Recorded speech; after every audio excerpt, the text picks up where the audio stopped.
Welcome back to the 2112 Percussion YouTube channel. Today we're finally going to talk about snare drum tuning. My name's Ryan, I'll be your host for the day. So I run the YouTube channel for 2112 Percussion, which is an actual drum shop in Raleigh, North Carolina. It's not just what you see here, which is my home studio. But I've got a couple snares, and this is the first one that I'm going to do today. This is the new Ludwig Acro Brass, which is a brushed brass shell, seamless like all the Phonic series snare drums are. So I've just pulled this drum straight off of the shelf in our showroom, and it's probably been tuned. It's been there for two or 3 weeks, I guess, at this point. And you know, we're all drummers that work at the drum shop, so it's probably decent. But for the purposes of these videos, I like to sweeten up the tuning, make sure that everything's nice and even. So I'm just going to show you my normal process for that sort of thing. So this drum is totally stock. It's got the Weathermaster Heavy coated head on top, which is a little darker than a regular Remo Ambassador, and the clear snare side. And this drum has the new 18-strand Ludwig snares, which I think sound amazing. So let's take a listen, see how it is currently.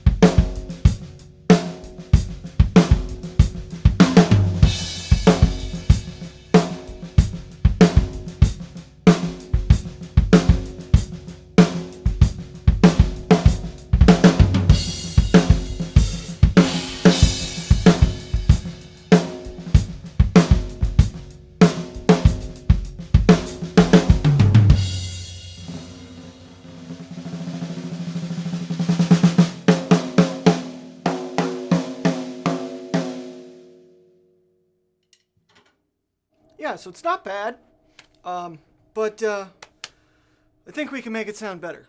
So first thing I'm going to do is check that the heads are on there straight. You know, 9 times out of 10, you know, people at Ludwig are just kind of going, just putting a head on, and I think Gretsch pretty much kind of do the same thing. So it's important to check both heads and make sure they're in tune with themselves and that snares are centered and, you know, things of that nature. Dang. Noticing that there's a very sharp bearing edge on the bottom of this drum. Not used to seeing on the bottoms of Ludwigs. Not quite that sharp, at least. So anyway, here's the bottom head.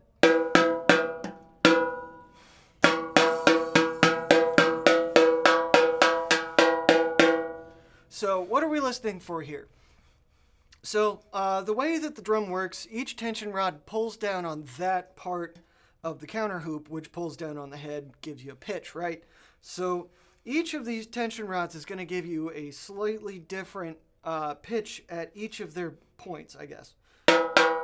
So it's kind of going da-da-da. And then that one kind of comes back up, so we want them to all sound like the same pitch. So I'm looking at this drum, and I'm noticing that, you know, the current crop of Ludwig hoops are a little oversized. I believe they claim that's part of the sound. It does sound different, but there is less space between the hoop and the shell over here at the logo than there is over here on the other side of the logo. So I'm just gonna pretty much take this head off and reseat it. So, old trick from Bob Gatson: put a snare or a stick under the snares, and then don't have to worry about it rattling. So, I'm using 2 Tama drum keys because they're heavy and they're easy to spin, which comes in handy for, well, they also do that. There we go.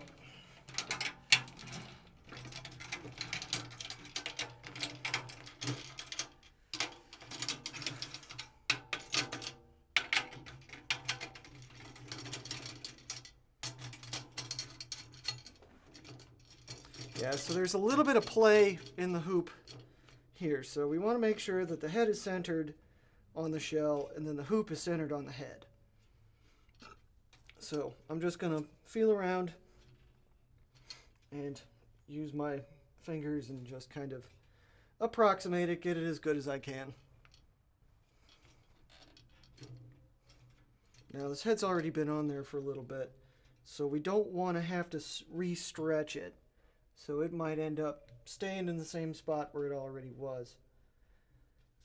But you want things to be even so that they work evenly, right? So I'm using 2 drum keys here just for speed. And so what have I done? I did those 2, and then I'm skipping 2 because it's a 10 lug drum. And since we're doing 2 lugs at a time, it actually sort of pulls in like that. You want to pull straight down as much as you can. So this kind of pulls around.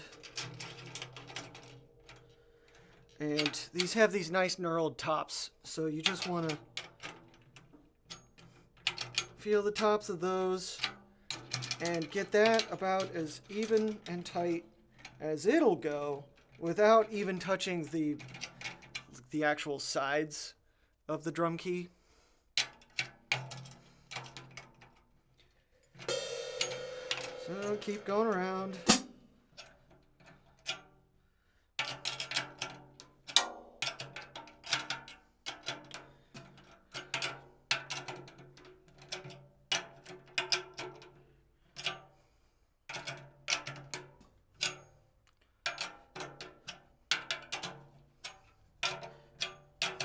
And then you can, once you get started, then you can kind of go across and then over one. So this way, the head starts in a nice even spot. So that finger tight sounds like this. So it's pretty low pitched. Here, let's just listen to what that sounds like without having touched the top head at all, just as a sort of comparison for snare, bottom snare head pitch. So.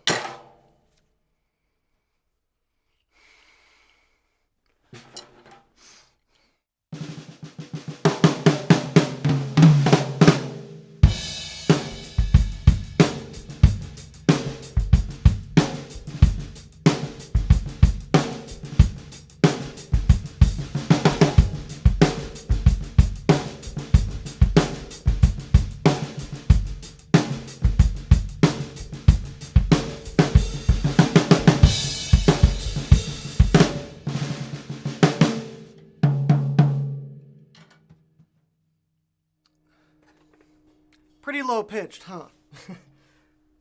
So for the most part, when I'm doing these demonstrations, I keep the bottom snare head at one tension and just tune the top head. That's really just to save time, though.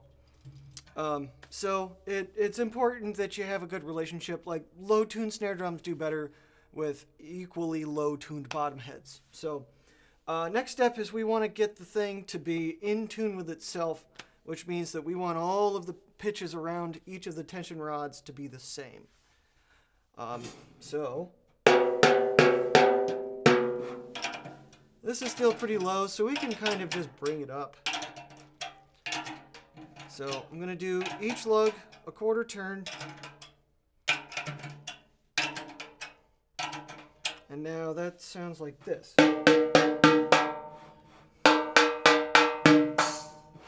So, since snare drums have snare beds, the bottom is actually not completely flat unless it's like a Rogers Dynasonic or something like that. The Ludwigs are very, very wide snare beds, which is, I think, a big part of the reason why I like them so much. And it allows you to use, 30 and 42 strand snares if you want that sort of thing. But it basically means that 6 of these lugs are naturally kind of going to be at different tensions than the 4 lugs at the edges of the snare beds. So, I once sold a drum to a guy, and it was like a little 10-inch pearl piccolo, like popcorn snare. And he like put it on the counter and was just like, this thing's not flat. It's like, well, it's not flat on the bottom. So it's not going to be flat when I tune it to sound good either. So that's going to happen with snares a little bit, just because that's how it works. It keeps the snares in contact with a bit of a curve, right? So, so it's flat and then it kind of pulls straight across, but if it's curved, it pulls over the whole thing, if that makes any sense. So, trying to make all the pitches sound the same. So that one's going da da da da da da. Getting somewhere.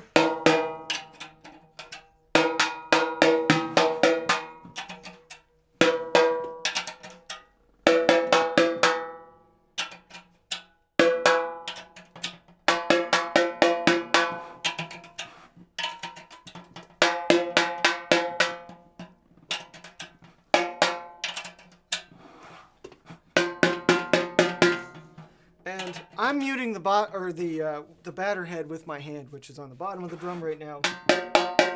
So I'm only hearing the top head, which in this case is the bottom head.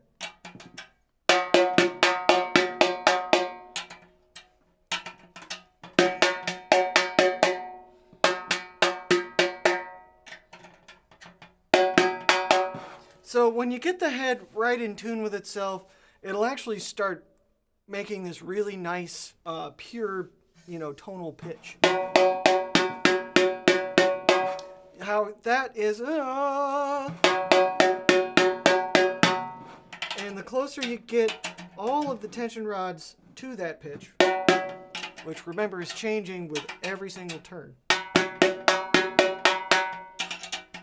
the fewer extraneous overtones you're going to get. So the more in tune, the better it sounds. Surprised? So while I'm down here, I'm going to make sure the snares are centered on the bottom. Looks like they're pulled a little bit over. They're pulled a little bit over towards the throw off. So this thing's got the extra swanky Ludwig Millennium P86 throw off.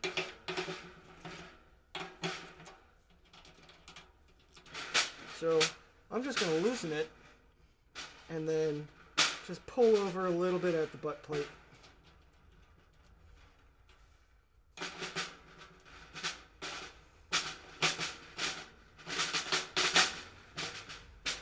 And then retighten. That's better.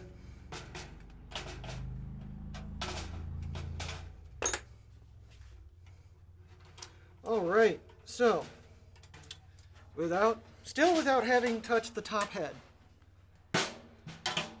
let's see how that sounds. How does that fit on here?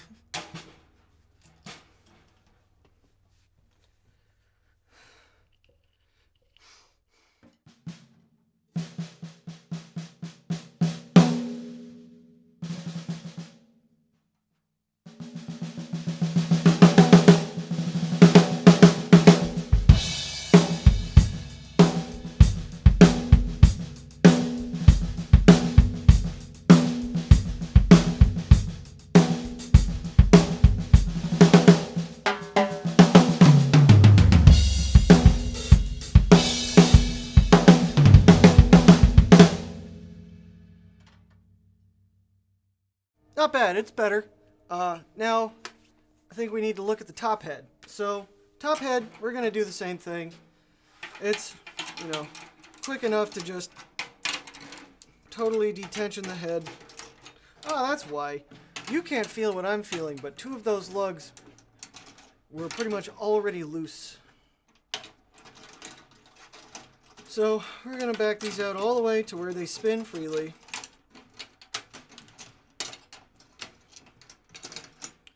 And make sure that the head is centerable.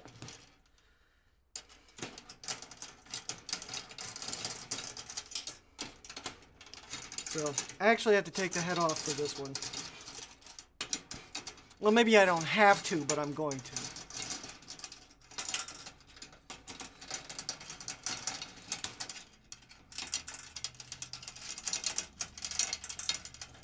Because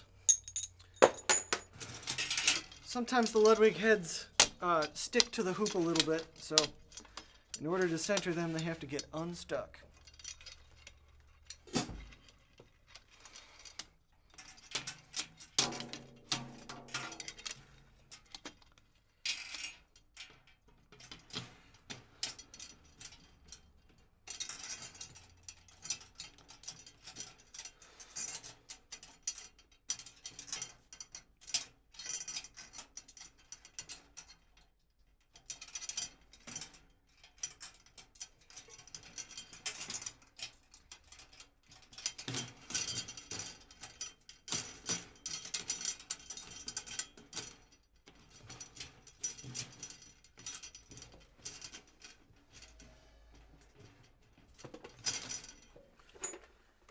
All right.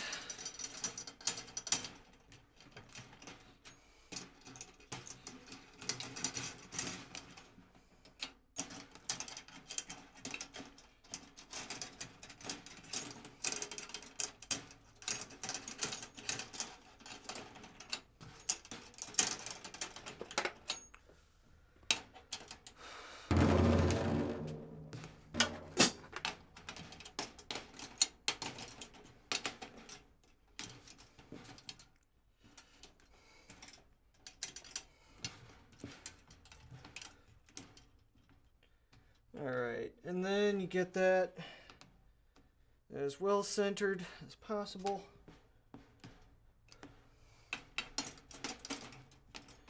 And then just give it enough so it'll stay in place. And switch to one drum key.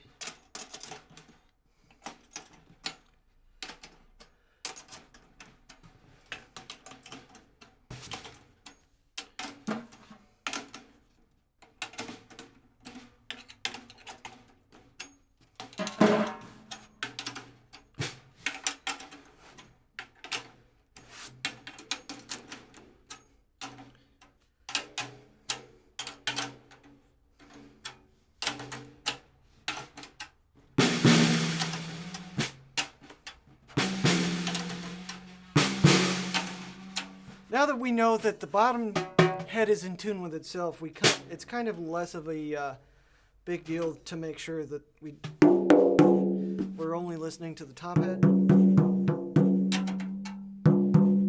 Still easier to do that though.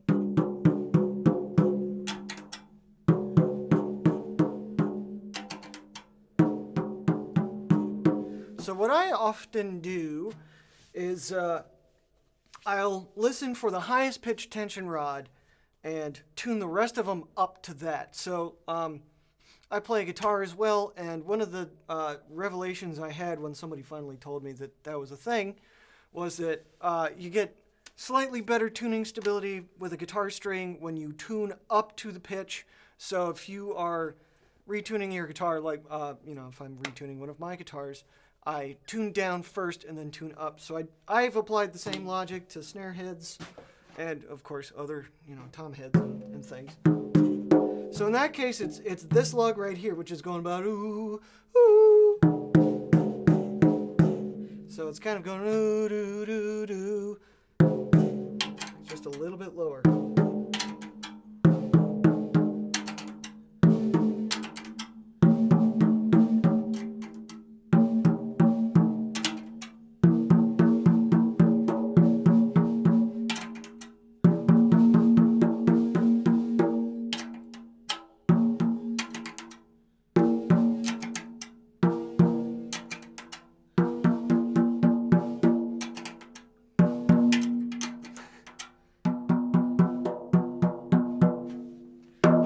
I have another drum in the room that has its snares on.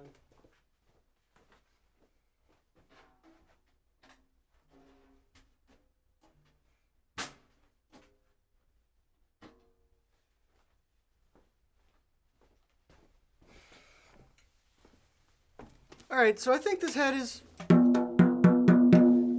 pretty darn good. So that should make a nice note.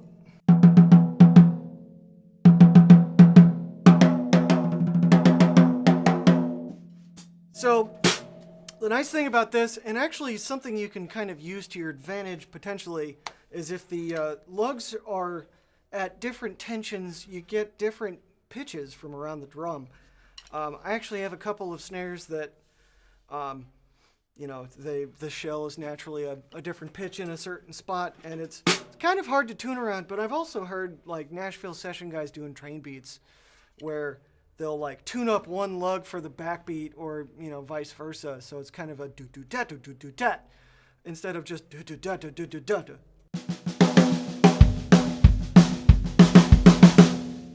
But yeah, I mean, I would say this drum is already right in a good spot.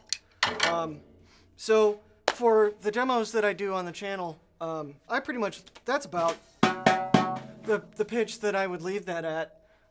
That's high, but not too high. You know, it still makes a nice resonant sound, right? Now, it has moved a little bit.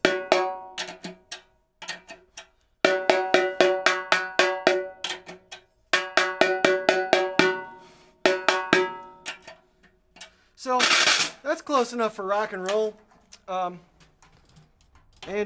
that's pretty much how I tune a snare drum. The pitch that you hear in the videos that I make for this channel are all dictated by the top head, just to save time. It takes a long time to, you know, make it really, really sound good. Like, you can make it sound pretty decent in easily half of the time that I've already spent. But if you want your drums to sound really good, as if you can't tell, I do a lot of recording, so that's important to me. It takes time and practice. So hopefully that helps. And yeah, I guess I'll play everybody out. Thanks for watching.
Actually, you know what? It's a snare tuning video. Let me do at least one more tuning, because this feels like it's still a little bit low.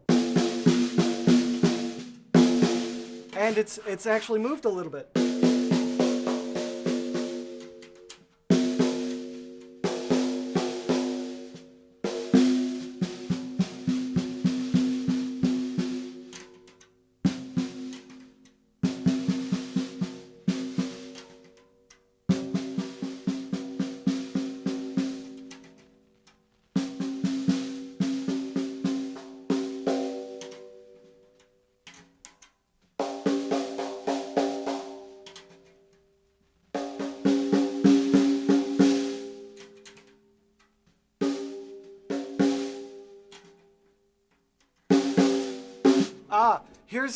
Here's an important point that we should make.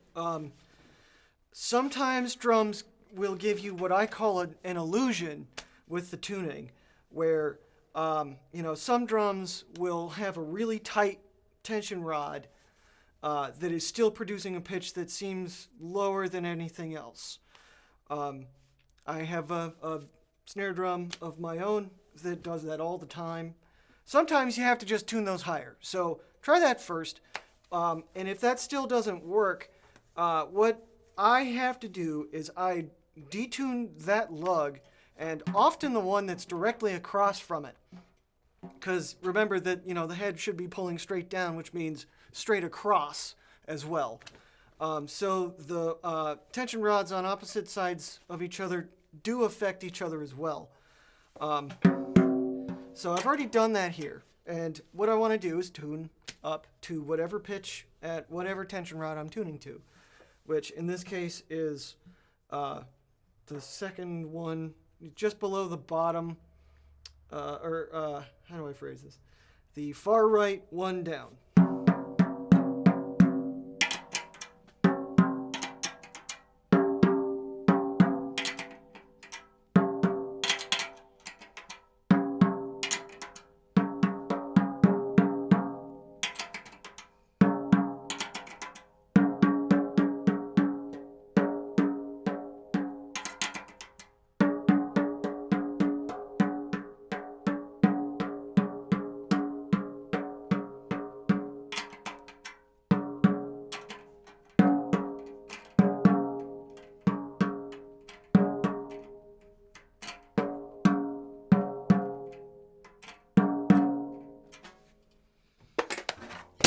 Cool.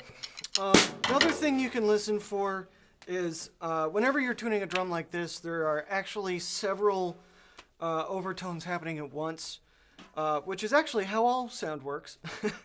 But one thing you can listen for, if the head is really close to being in tune with itself, the highest harmonics will actually stop sort of warbling if it's really in tune, because all the overtones are kind of moving around the head at the same speed. Or at least that's my uneducated theory.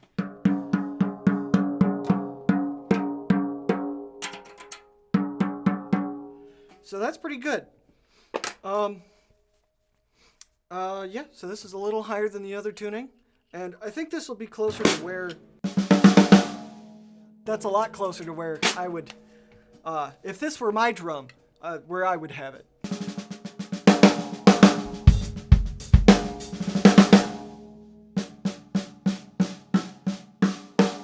Then, of course, snare tension is important. Don't choke your drum, or it will sound choked.